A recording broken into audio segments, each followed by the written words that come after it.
penetrating and perfect Dharma is rarely met with, even in 100,000 million kalpas.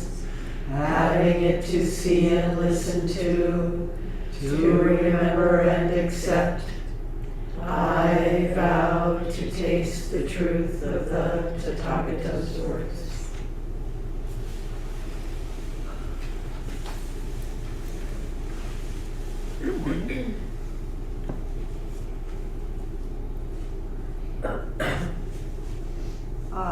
Let me start with, I am so glad to see everyone online, and I am so glad to see everyone in the room. And I want to, I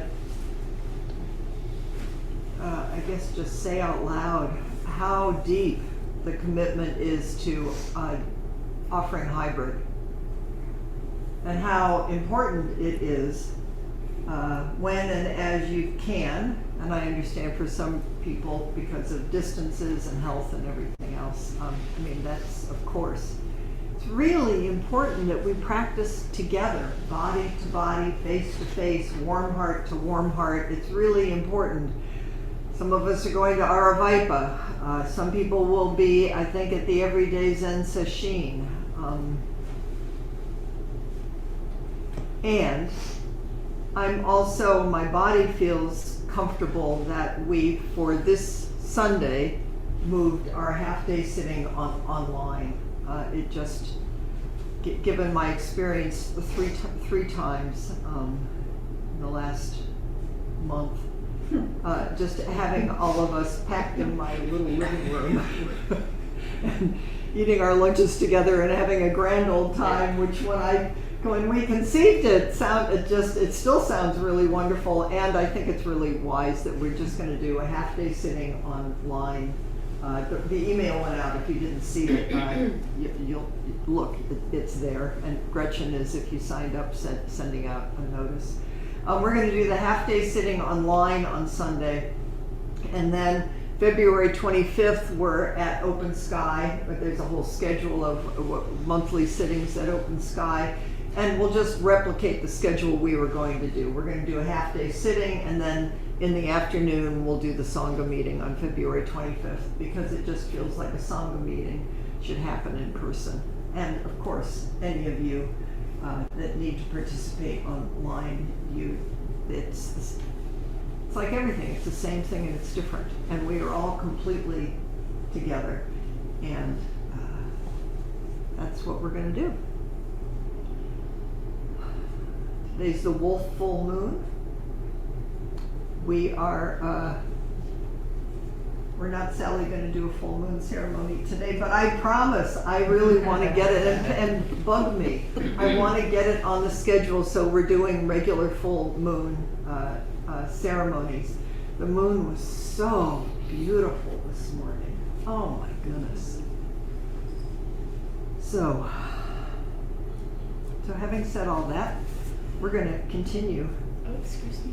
Yeah. I just want to say today's bag lunch day. Oh, good. Everybody's invited to Ellen's house. Great. Okay. I really like this little book a lot. The Buddha's Teachings on Social and Communal Harmony, an anthology of discourses from the Pali Canon. Did a little review of it on Tuesday. I want to thank and acknowledge Erica and all of you for the teachings. And I want to just do a little review the way Bhikkhu Bodhi has organized this. He begins with right understanding. Practice. The Buddha says it a little differently. That's one of the things I'm enjoying about this. This is what the Buddha said, and how to the present day, and have people been saying the same thing through their own lives and their own circumstances. And we'll continue that today. But right view, which seems to me in our tradition is articulated and embodied through Zazen practice. And I think through the refuges. I love three refuges, taking refuge in Buddha, Dharma, and Sangha. And I think I'm going to talk a little bit about that on Sunday. It's such a beautiful ground. And such a needed ground, because as much as we are all hoping, living, praying for social and communal harmony, there's often places where it doesn't feel that way. And what is our ground and what is our refuge? So we'll just keep coming back to that. The Peacemaker Order, then Peacemaker Order says, this is how they say the refuges. Recognizing my place in the circle of life, I take refuge in Buddha, the oneness of life, Dharma, the diversity of life, and Sangha, the interdependence of Buddha and Dharma. Yeah. Amen. And living this is personal training. That's the next place. Is like, once you have right view, how are you going to live it? Begins with generosity, the practice of generosity. Buddha, someplace I read, said, if you don't have a ground of generosity, all the rest of it, it's just, you're either not ready for it, it's not going to land in a way that that is an expression of the teachings. So ongoing, what is generosity? Dhamma paramita. Ethics and precepts. Leading an ethical life is personal training. What more is there to be said? And boy, it's not so easy. Our impulses. And in a divided world where there's lots of permission to just go for whatever's the quickest, most reactive, separate position. All of us, pay attention. Study of wise restraint. Take a breath. Come back. Stop. Begin over and over again. And then Bhikkhu Bodhi next brings forward anger. Spent some time talking about anger. I'm glad we've all got that in our pockets and taken care of. That's ongoing practice. Proper speech, right speech. Precepts, the strong weight is on speech. Internal and external. Please, all of us. Oh my goodness. And when something slips out, just take a breath and come back.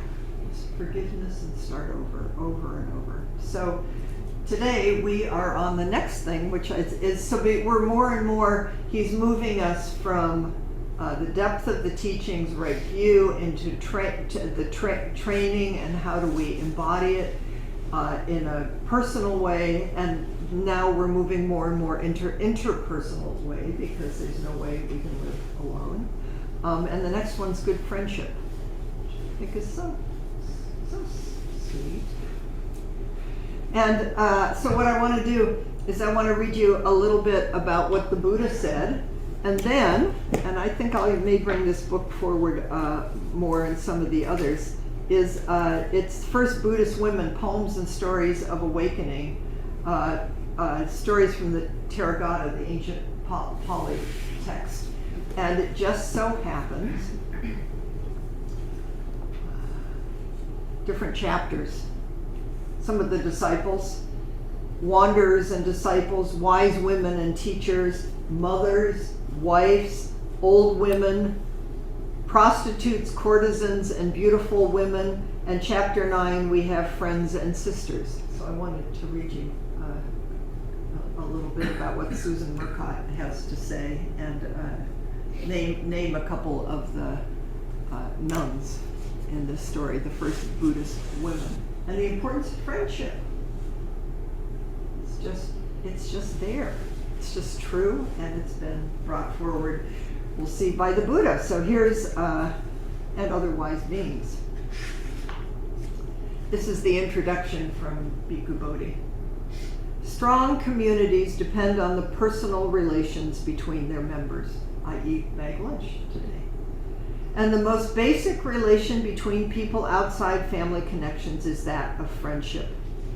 With part 5, as we move from personal cultivation, the focus of the previous chapters, to the establishment of interpersonal relations, we naturally begin with friendship. The Buddha placed special emphasis on one's choice of friends, which he saw as having a profound influence on one's individual development, as well as on the creation of a harmonious and ethically upright community. Good friendship is essential, not only because it benefits us in times of trouble, satisfies our social instincts, and enlarges our sphere of concern from the self to others. It is critical. It is critical.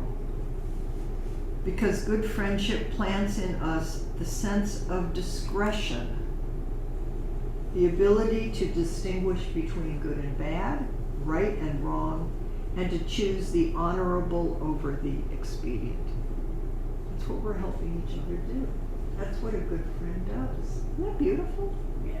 And it's recognized, ongoing across time and space. Therefore, the Buddha says that all other good qualities unfold from good friendship.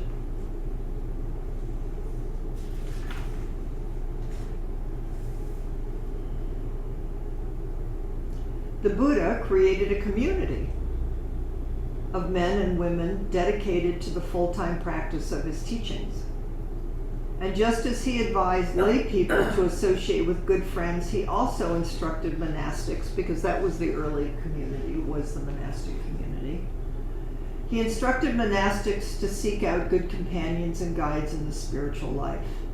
He says that just as the dawn is the forerunner of the sunrise, so good friendship is the forerunner for the arising of the Noble Eightfold Path. The one thing very helpful for the arising of the Noble Eightfold Path, and he adds there is no other factor so conducive to the arising of the path as good friendship. And I'll read again, just bring forward the story of Ananda's question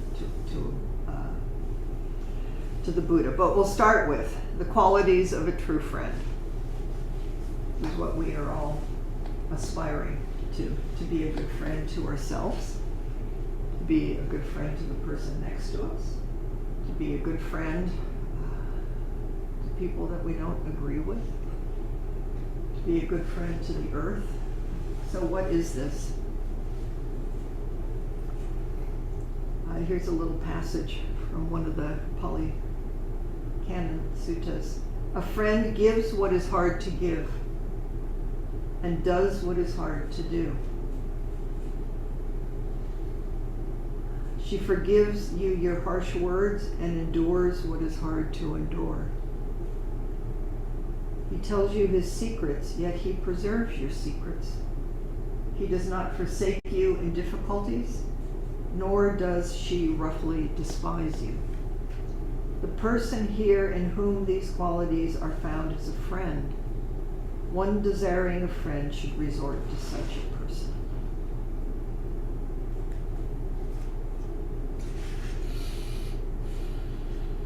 Four kinds of good friends. This is the Buddha's words. There are four kinds of kind-hearted friends. The friend who is helpful, the friend who shares one's happiness and suffering, the friend who points out what is good, and the friend who is sympathetic. So it's grounded in compassion and loving kindness. Good friendship in the household life. I'm more and more aware of part of what's happening in our time is so many of the early teachings and Dogen's teachings, some of Dogen's teachings were for lay people, some were for monastics. But we are so much in a time where we're not monastics. I mean, there are monastic traditions, and some of us may go into a monastery for a while. But what is it to live this lay life? Maybe even as a monastic, with a monastic heart, or with deep intention to practice. But we're in the world, which is actually harder practice. So this is what we're front line here.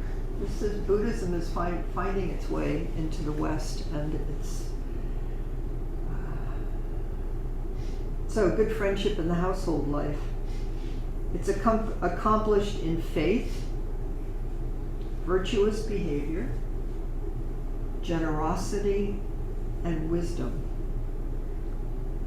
And that you converse with and engage in discussions with other people in the household life.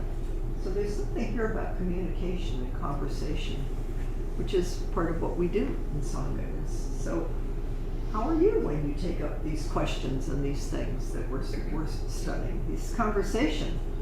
And inasmuch as this is accomplished, then we try to emulate when we see it in others. We emulate with respect to faith, virtuous behavior, generosity, and wisdom. So we're all mirrors for each other. And when you do something that inspires me, small, big, it's like, oh, I'm going to try a little harder, because that was really beautiful and I could feel that and that really moved me. And when I do something, or somebody on the street does something who isn't a Buddhist, but just is a true human being, deeply committed to practice, to goodness, it's like we all help each other be a little taller and more grounded and more heartfelt. So don't ever think your life isn't making a difference. Good friendship in monastic life. So here's the story. Venerable Ananda approached the Blessed One, paid homage to him, sat down to one side and said, Bhante, this is half of the spiritual life. That is good friendship, good companionship, good comradeship. Not so, Ananda, not so. This is the entire spiritual life, Ananda. That is good friendship, good companionship, good comradeship. When a monk has a good friend, a good companion, a good comrade, it is to be expected that she will develop and cultivate the Noble Eightfold Path.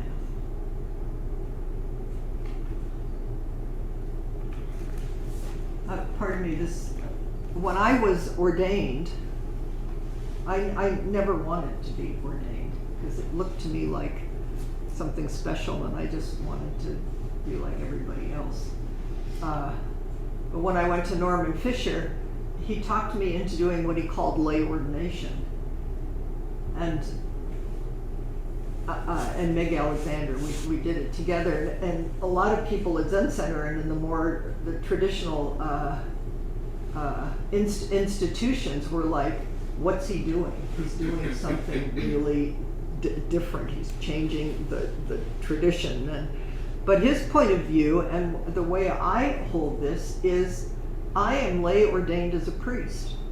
Some of you are lay ordained as lay people, but I am not a monastic. We are all lay people practicing in the world, and therefore we need to keep asking, what is it and how do we do this together? So I appreciate that a lot. And it also brings priest and lay.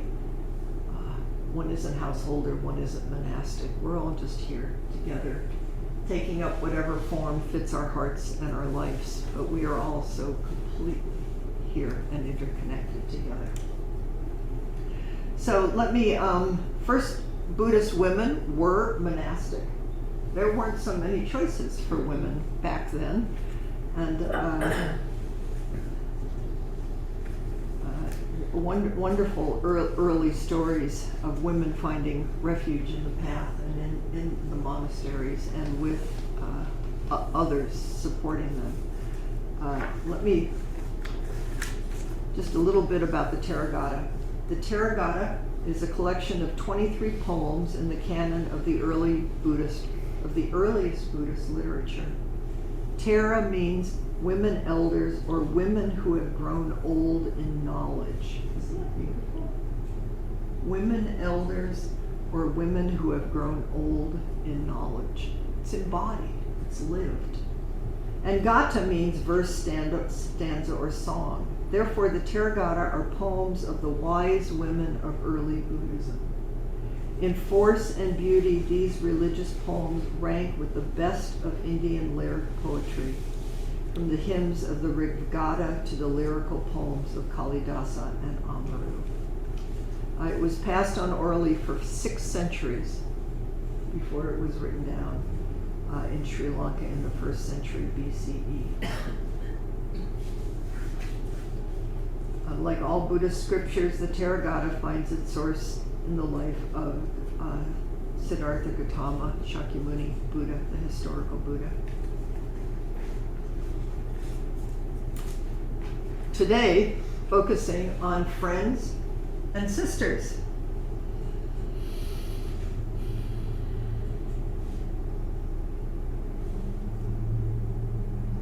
The term mita, friend, is used with several different meanings in the Buddhist canon. We would say that these various meanings are tied to the 3 treasures of Buddhism: Buddha, Dharma, and Sangha. In the Mahavagga, the Buddha describes himself as, quote, the good friend, with capital letters, and counsels his disciples to understand that friendship with, quote, the good, that is, with the Buddhist teaching, is the complete holy life. Friendship with the good. How do you befriend and be befriended by the good? How do we dedicate our lives to the good? The Buddha is the quintessential good friend in the sense of being the one who leads others to friendship with the Dharma.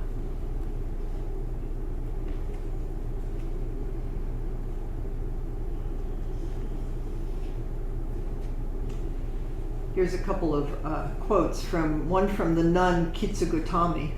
We don't chant the names of the women ancestors here much. We should do that more often.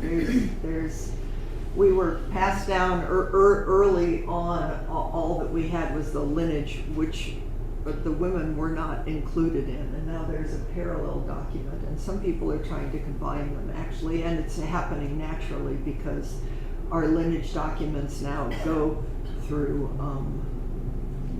like in our case, it goes through Suzuki Roshi and through Mel and through Norman Fisher and then through me and then to each one of you. So more and more the genders are getting what they always have been, all mixed up.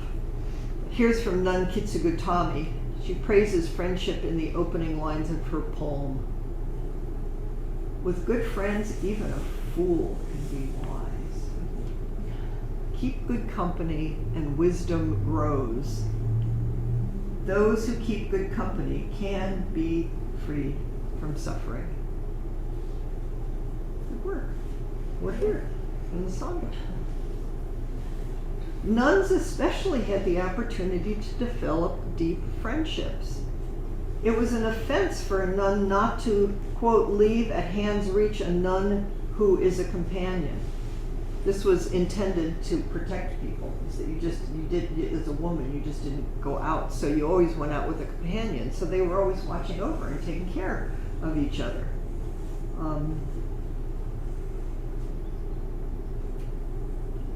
Friendship is a marvelous gift with its capacity to free a person from suffering, to establish a trust as deep as a child's trust for its mother. And here's a couple of nuns that she brings forward. Sama. Sama came from Gosambi. One of the things she valued most in her life was the love of her friend. Samavita, who was known for her devotion to the Buddhist path and for her kindness. But Samavita died tragically, and in her grief, Sama chose to renounce the world, becoming a Buddhist nun. Often in these stories, the women are inspiring each other to take up robes and be on the path, or to just enter. How many of you came here because a friend or somebody said to you, hey, there's a Sangha over there, you can go and practice, and then you show up, and it's like there's a lot of heads nodding in here. So this continues on and on.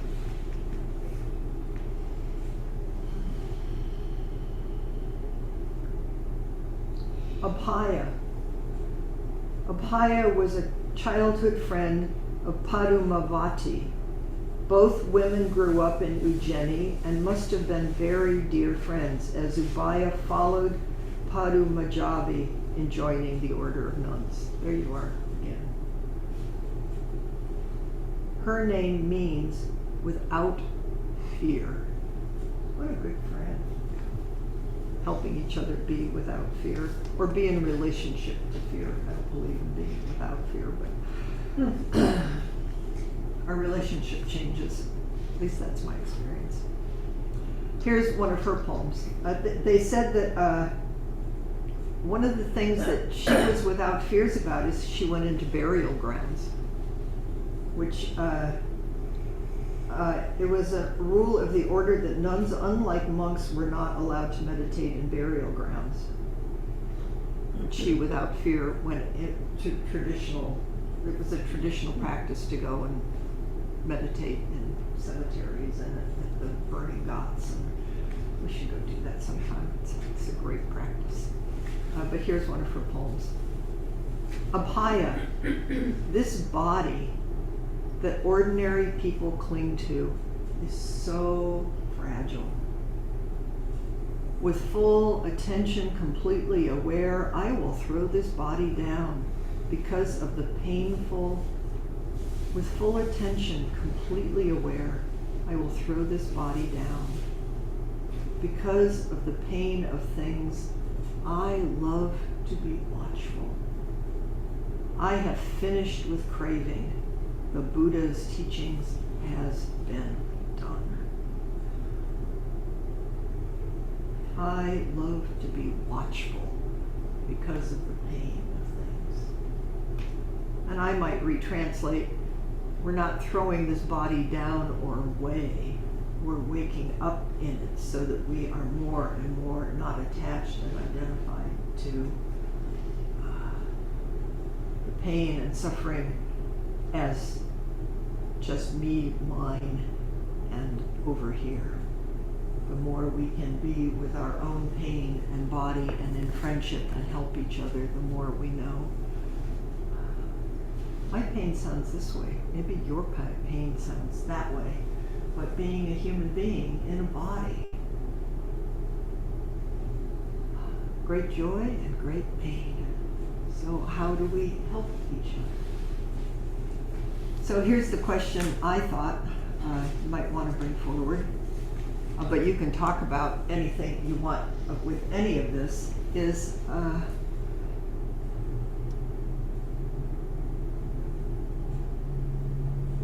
what's an awakening moment that you've shared with a friend? And it could be anything. What just popped into my mind was my very best friend from junior high, and being with her and together when she told me that she had been diagnosed with terminal cancer, and I went to visit her, and we were just completely together in it. It makes me cry. We both helped each other ground and wake up and care for each other, and she's gone and she's completely here. So something that happened there through a deep, good friendship. You all must have moments like that, or whatever else you want to talk about. Okay, when we get groups. I'm sorry, I need to leave. Sorry. Nice you're here. And we'll have maybe about 15 minutes, so I think I'll do groups of 3.